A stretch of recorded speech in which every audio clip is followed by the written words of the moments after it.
Welcome to જેતુસ kitchen.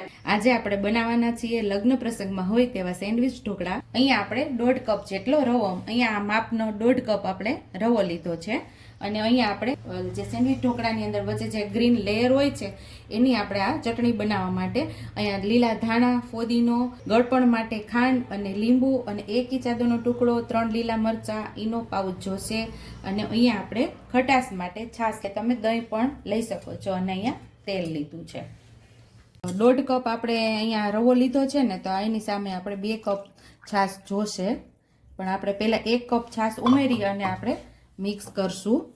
જે પ્રમાણે જોશે એ પ્રમાણે ઉમેરશું આપણે।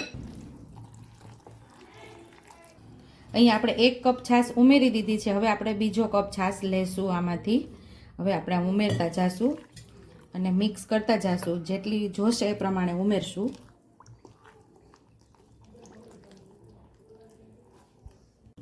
બે કપમાં આપણે આટલી છાશ બચેલી છે અને આટલું આવું બેટર આપણે તૈયાર કરેલું છે। હજી આપણો રવો ફૂલશે અને જરૂર પડશે તો આ છાશનો આપણે ઉપયોગ કરશું અને 10 મિનિટ આપણે આને રેસ્ટ થવા રાખી દઈશું।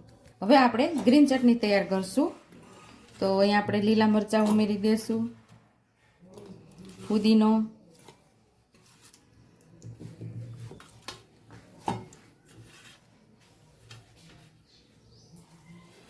લીલા ધાણા આપણે એમ જ ઉમેરી દઈશું, આદુને કટ કરીને આપણે ઉમેરી દેવાનું, અડધા લીંબુનો રસ ઉમેરી દઈશું આપણે, સ્વાદ મુજબ આપણે મીઠું ઉમેરશું,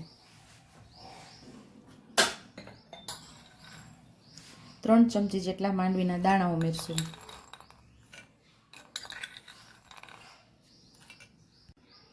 ચપટી જેટલો ફૂડ કલર ઉમેરશું।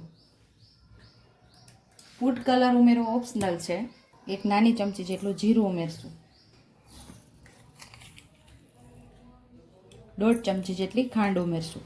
હવે આપણે આની ચટણી તૈયાર કરી લઈશું। તો અહીંયા આપણે બેટર બનાવીને રાખ્યું અને 10 મિનિટ થઈ ગઈ છે। હવે આપણે થાળીને ગ્રીસ કરી લઈશું,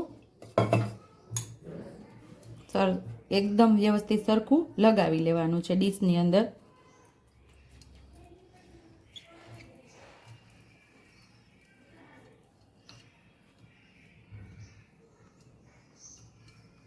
ફરતે આમ કિનારીમાં પણ લગાવી લેવાનું છે।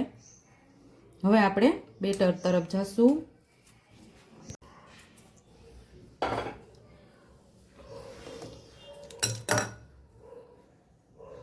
તો અહીંયા થોડું ઘાટું થઈ ગયું છે, તો આપણે છાશ બચાવીને રાખેલી અહીંયા ઉમેરી દેશું।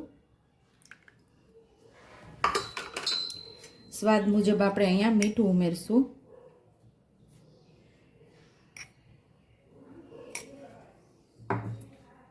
1 ચમચી જેવી ખાંડ ઉમેરશું, 1 ચમચી જેટલું આપણે તેલ ઉમેરશું। સરસ આપણે મિક્સ કરી લઈશું। સરખા આપણે બેટરના 2 ભાગ લેવાના છે, 2 ભાગ કરવાના છે। એટલે અહીંયા આપણે ડોયો લઈ લીધો છે। ડોયો કે ચમચો કે વાટકીનો માપ રાખી શકો છો તમે।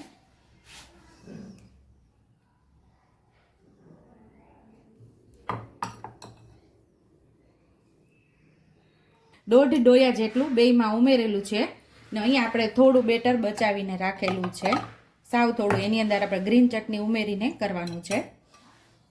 તો પહેલા 1 બાઉલની અંદર આપણે ઈનો ઉમેરશું, 1/2 ટીસ્પૂન આપણે ઉમેરવાનું છે આમાં ઈનો। એની ઉપર 1 ચમચી જેટલું આપણે પાણી ઉમેરશું। સરસ આપણે મિક્સ કરી લેવાનું છે।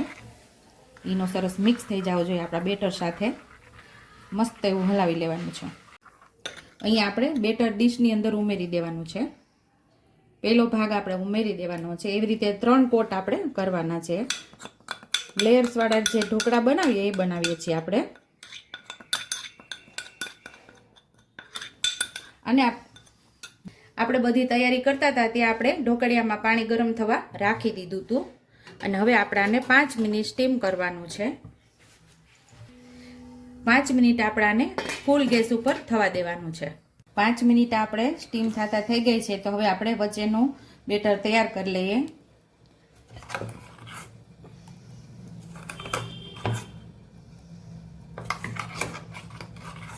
4 ચમચી જેટલી ગ્રીન ચટણી ઉમેરી છે. હજી એકાદ ચમચી જેટલી ઉમેરવી પડશે.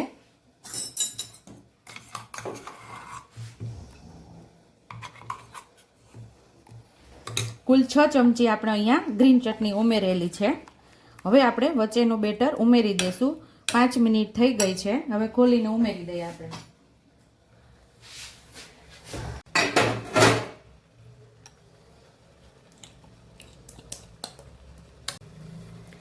એક ચમચી જેટલો આપણે ઈનો સોલ્ટ ઉમેરવાનો છે. એ આપણા વિડીયોમાં આવેલું નથી એટલે હું તમને કહી દઉં. આપણે જે ગ્રીન ચટણીનું લેયર કરેલું છે એમાં એક ચપટી જેટલું આપણે ઈનો ઉમેરવાનો છે. જે આ ગ્રીન ચટણીનું લેયર કરેલું છે ને એમાં.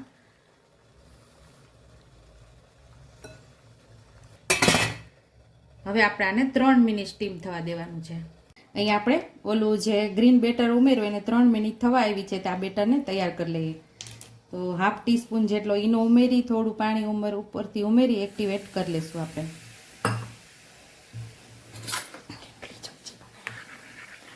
સરસ આપણે મિક્સ કરી લેવાનું છે.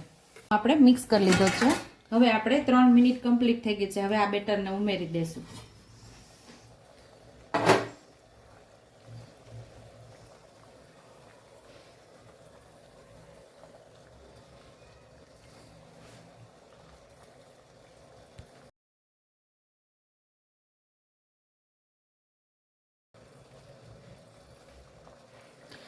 એકદમ મસ્ત સ્પ્રેડ કરી દેવાનું છે.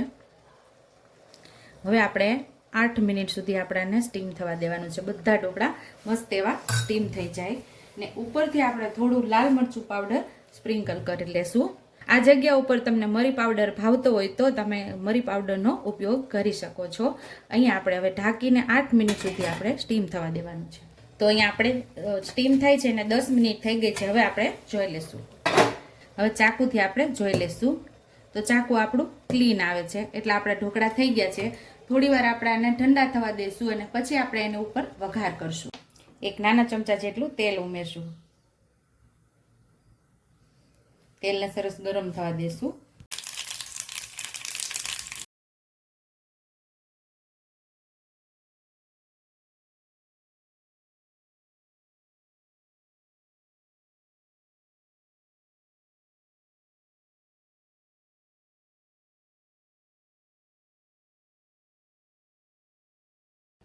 તો અહીંયા આપણે હવે ઢોકળાને કટ કરી લઈશું. વઘાર પણ ઉમેરી દીધું છે ને નાના મોટા ગમે તે શેપની અંદર તમે કટ કરી શકો છો.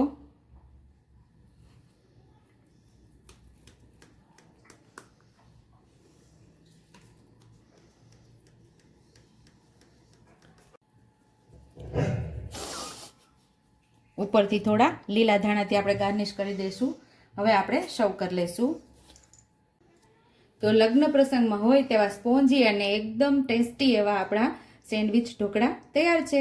જો તમને મારી રેસીપી પસંદ આવી હોય તો મારી રેસીપીને લાઈક કરજો, શેર કરજો, સબસ્ક્રાઈબ કરજો, બેલ આઇકોનને દબાવતા ભૂલતા નહીં અને કમેન્ટ બોક્સમાં કમેન્ટ કરજો કે મારી રેસીપી કેવી લાગી. તો આવજો.